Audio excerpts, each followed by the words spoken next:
Hello and welcome to day 2 of the Upstream Digital Transformation Conference. Great to have you with us.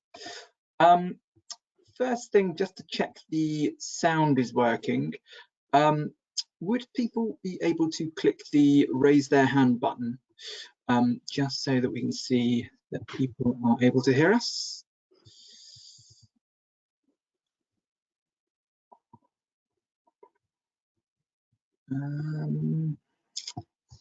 Okay.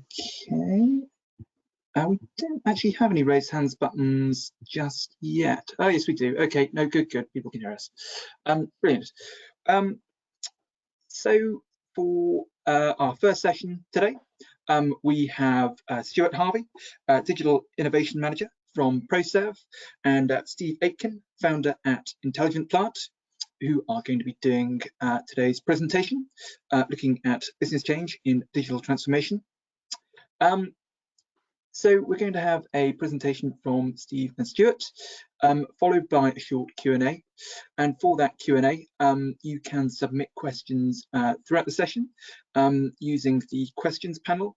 And if you're looking at this through Brella, which I think it should be, the questions panel looks like a speech bubble with a question mark in it. So do click that and input your questions. So that's it from me for now then, Steve and Stuart. I will hand over to you two. Thanks, Charles. Appreciated. Yeah, I'll just do a quick introduction. I'm Stuart Harvey. I'm Proserv Digital Innovation Manager. Proserv are a service company in the energy sector, which help companies, predominantly owner-operators, get value out of digital technology. And I'm responsible for Proserv's digital transformation. So I go ahead. So my name is Steve Aitken. I'm the founder of Intelligent Plant, and we do a thing called the Industrial App Store that helps people make use of their own data to find out things that are going on. Brilliant. Thanks, Steve. So today, both of us are going to talk about some of the challenges that you face with business change in the digital space, both internally and externally. And effectively, you thought this title captures the first bit quite well, which is certainly people like myself that get put in roles in companies with the word digital in are effectively made the go-to person to make that change. And quite often that change isn't necessarily always welcome. So we'll talk a bit about that and what we mean by that. To start with, and some of you may be familiar with this already, I wanted to spend just a few minutes talking about the law of diffusion of innovation, which was popularized by Geoffrey Moore. So what is that? So it's a bell curve which represents the population, a group of people, which could be within an organization or in some other existence. And within that population, there's typically 5 groups of people. There are the innovators, which typically make up the first 2.5% of that group. They're the big picture thinkers, Steve Jobs, Elon Musk, those kind of people. The next group is the early adopters. They're the people that would camp outside an Apple store for 8 days straight to be the first people to get the first new iPhone that comes out. And they believe that that's a good use of their time, energy, and resources to be able to be the first people to get that new technology. The next group of people are the early majority. Now, these are practical and cynical people. When something new comes along, they'll say things like, well, what's in it for me? If I have to work extra hours, will I get paid more? Or if they work in strategy, they'll go around asking other people what they're doing. Are you looking at investing in renewables? And someone might say, well, no, we're not at all. And I'll say, well, yeah, neither are we. We'll wait. We'll see what happens. No one's done it yet. Let's see someone else do it first, and then we might think about adopting it. Then there's the late majority, which follow on after the early majority. And then there's the laggards, which are the people that only change if they have to. These people would still have a Nokia 3210 not because they think it's cool, if they still existed. And the challenge is when a lot of companies try and do business changes, they target the big group. They make a big launch out of it if it's cultural change. We're going to have this big new culture change. We've got all the slide decks. We're going to get corporate leadership to present it. This is the launch date. It's going to be fantastic. And I've seen it time and time again in not just our industry, but other industries where the same approach has been applied to digital transformation. So they say, you know, we're going to do this big data project. We're going to have a data center. We're going to create a data lake. We're going to get all this value out of doing all this stuff. And the problem with that approach is you're targeting that big group of the early majority and the late majority that are the practical and cynical people, who will say, you know, what's in it for me? Will I lose my job if this ends up being a success? Where's this going? I don't trust this new technology. I don't see anybody else using wheels yet. I'll wait until someone else uses a wheel and then I might think about it. So it comes back to the innovators and early adopters. And we love these people because 10% of this group will just get it. They're the people when we communicate in our organizations and they do just get it. But the problem is that 10% is not enough. You need to get 15 to 18% in order to convert the early majority. And that's Geoffrey Moore's big theory, which is this crossing the chasm concept, where in order to convert the early majority and the late majority, you're wasting your time targeting these people at the start. You have to start at the beginning with the innovators and early adopters, who then in turn will convert the early and late majority. And Steve, I think you wanted to talk a bit more about crossing the chasm. Yeah. So when you look at crossing the chasm, that's really where something goes from being an innovation to a disruptive innovation. And that's because it's not just something that looks cool, it's something that's actually causing change. And that starts with something on the innovation side that isn't popularly accepted, or it's not cost effective, or it's not easily scalable. And that's how everything starts. Everything starts in a space where it costs perhaps too much, or there are only one or two of them. And because of that, it's not popularly accepted. And so we can look at that and say, well, how do we get past that? How do we make it sort of catalyze this move across the chasm from people that are willing to accept things are new to the people who want to demonstrate that something is going to be successful before they're going to pick it up? And it's not to say that any of these people are wrong. This is just the way that people are. So you get different types of people that will analyze things in different ways. Shall we go to the next one? Yeah.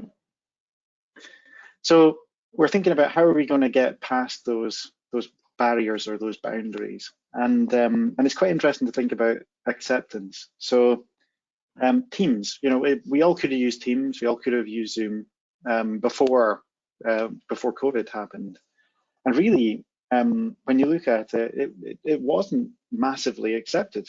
In fact, there were kind of cultural barriers that were in the way here, where it was polite to turn up to a client's office. It was polite to be there.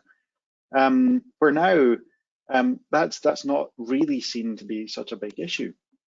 But also there were things like the technology wasn't really being used at a large scale, so people weren't able to find the way to do things. So as this acceptance has grown through people having to do it, that politeness thing has moved away. It's now perfectly polite, and I've met a number of people just first time on Teams, which never would have happened in the past. We'd always held off and said, oh, you know, one day we'll meet and then we can talk properly.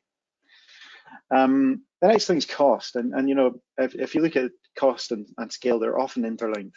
But here we've got a mainframe computer on the left, and people thought that that's the way it was going to be. One or two computers in the world, and that will solve everything. I think that was a guy that was the head of IBM who said that computers are so powerful, we'll have two of them, and that will do everything.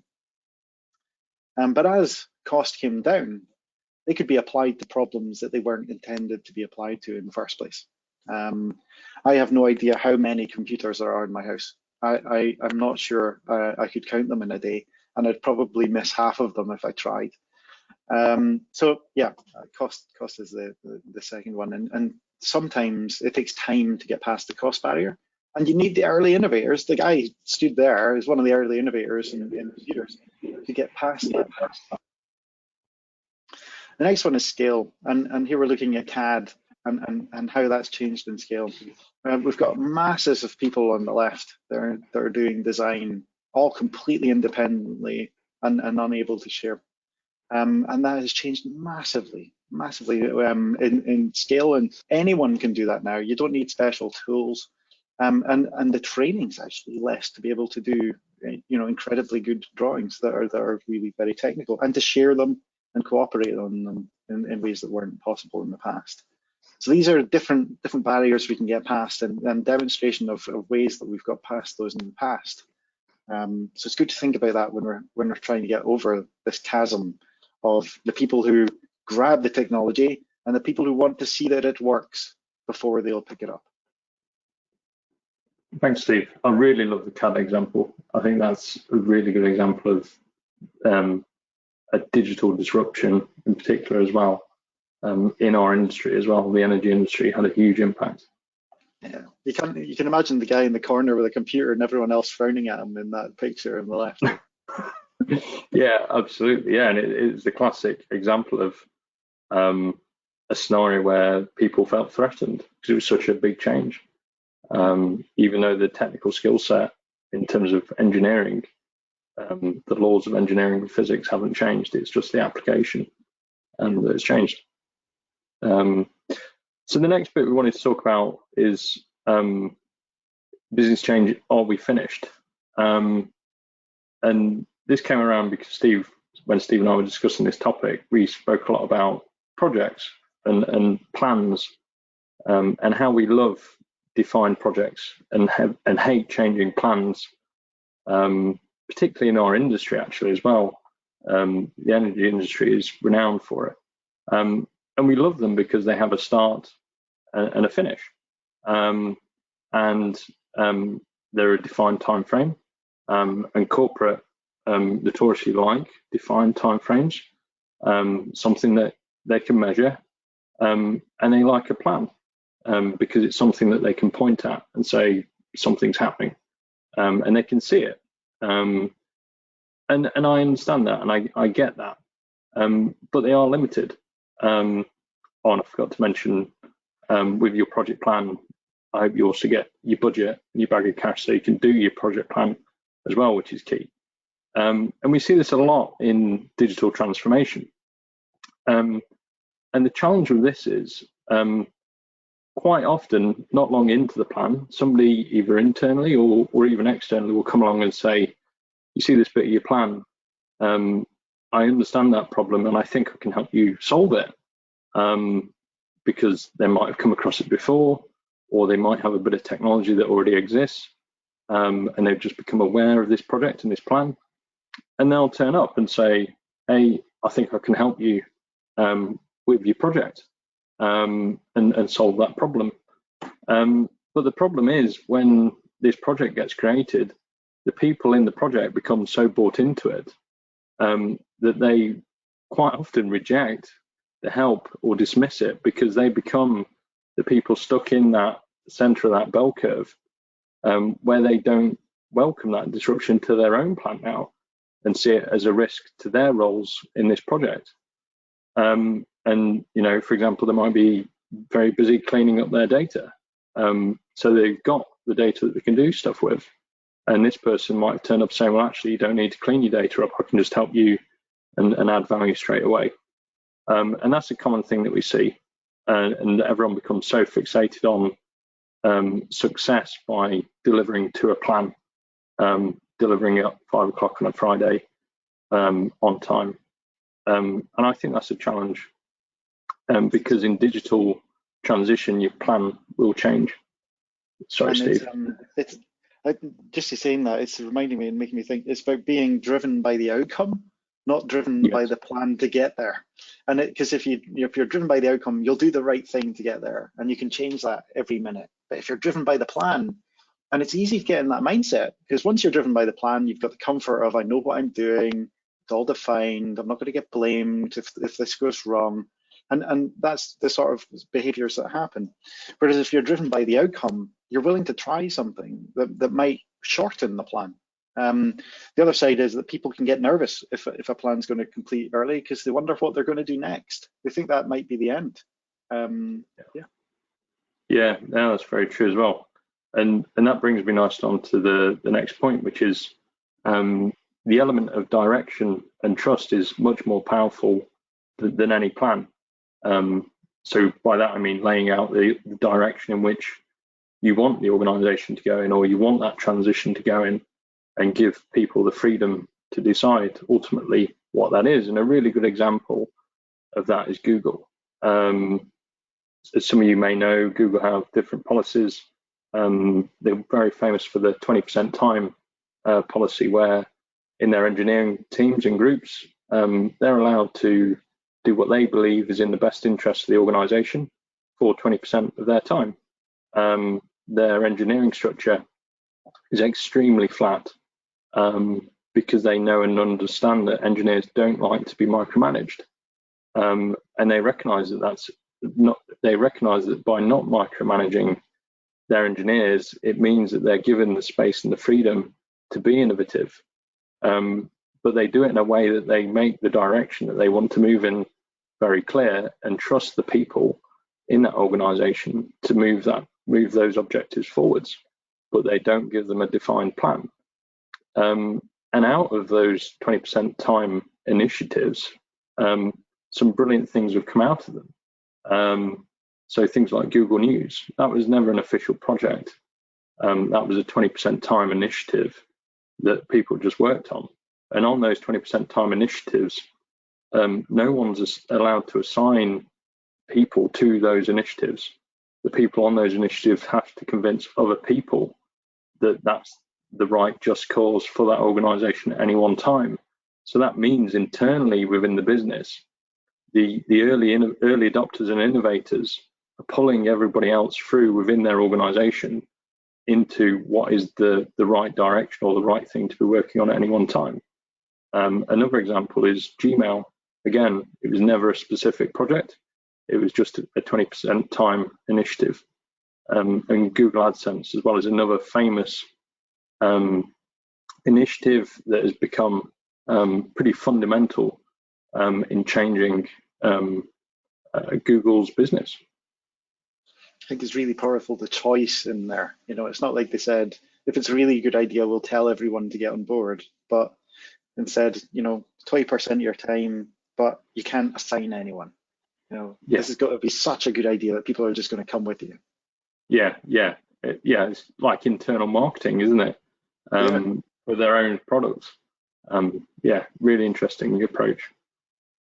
And then finally, to finish off, this type of transition or business change in this way, it will be really hard, and it takes a lot of courage and time. And it's the time element that makes a lot of people uncomfortable with this approach, because it is hard to define how much time is needed to do a transition in this way, because it isn't on a Gantt chart and it isn't a plan. And a really good example of that is Dong Energy. So Dong decided, I'll start with where Dong were. Dong used to be Northern Europe's biggest producer of energy from coal. And they decided that they wanted to transition their business. They no longer saw a future in coal, and decided that they wanted to invest in renewable energy, in particular offshore wind. And they outlined a transition plan, energy transition plan, and they openly said to the organisation this will be a slow burn, and it will take around 30 years to transition our business. And when they outlined that plan and that strategy, at a senior level, there were people in the organisation, both at senior leaders and others in the organisation, they resisted that and didn't believe that was the right direction. They were extremely good at building efficient coal-powered plants.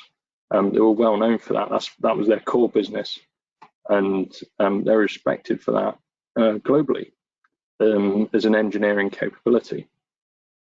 But nonetheless, they believed that that was the right direction to move in, and they started by doing small projects, a lot of which at the time weren't cost effective, a lot of which had challenges and issues with scalability, but they persevered with it. And some projects cost a lot of money, or more money than they anticipated, but they kept at it and they persevered with it until it became more cost effective. And they went through the whole transition of being innovators to early adopters to where they are today.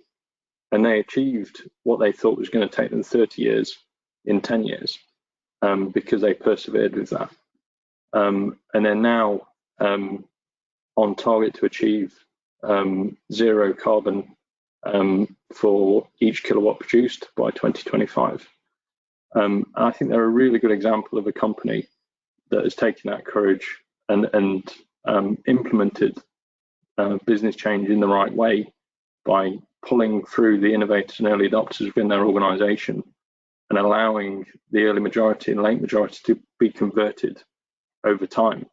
They just ignored them and carried on. They didn't even consult an external third party when they decided to change their strategy. And the part about, well, are we finished? Well, we're all familiar with companies that haven't at any point tried to innovate their core business or pivot their core business, and the irony is, of course, they are now finished. So innovation and business change is something that doesn't have a start or a finish. It constantly evolves.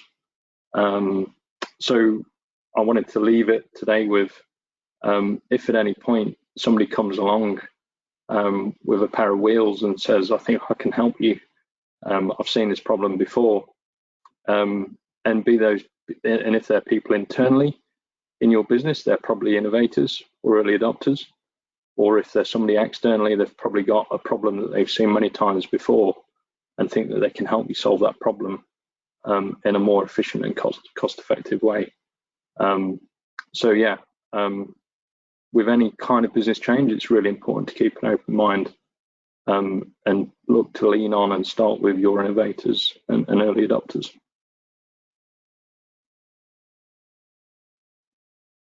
If there's any questions or discussion, we'd love to take those now. Thank you very much. While we wait for the questions, yes, I have some questions here I can ask. Setting my camera on now. Brilliant. So first question that we've got here from Stuart Wallace. Based on your concepts of no plan, how would you demonstrate progress to your leadership? I think the key thing is to start with small projects and to prove value through delivering those small projects. The number of projects I've seen that target by just trying to gather data, all your data, clean up your data, and I've seen companies spend literally years doing that without getting any value out of that. So pick something small, pick something that's a genuine problem, pick something that the people that work in that area of the business recognize as a problem, and then let them pick it up and move forwards with it. Another good example that I use a lot of demonstrating value to leadership, that progress is being made, is that it's other people in the organization that are saying, I want to do this, I want to make this change, I want to buy, what if there's a specific solution that exists, maybe they want to buy some software for a specific solution. If it's them that are saying, I want to make this change, that is progress. I don't think there's a better example of progress. I think the biggest mistake that we make a lot is putting people in roles like the one I'm in, being the person to be the person that tells the business that there is change. Yeah. I think as well, you know, if you're talking about progress on a theme, then that's the sort of the aim, as opposed to progress on a project, right? Because progress on a project may actually be negative. And this is something that's not obvious at the start if you set up a project. But I've seen it, where people have sunk an amount of money into a project. It's now effectively dead in the water, but they'll carry on at it for 2 years because it needs to be a success. So I would actually measure progress as the number of things that you've pruned that didn't work. Because if you don't see that as a success, then you'll be flogging a dead horse in some way or other. There will be something that's going that really is only going because there was a plan. And that's what I really like about the whole, people have to sign up to it. If they sign up to it, they see a future in it, and they see that this is something that is worthwhile doing. Okay, great. So I think we've potentially got time for one more, and then I think we'll need to switch over to our next session, if that's all right, just to allow a bit of time for crossover. So I want to hear, when crossing the chasm, what are the main objectives you've faced, and how have you previously overcome these? If there's a sort of perhaps a specific example you could draw from. I would say awareness and adoption is one of the biggest ones.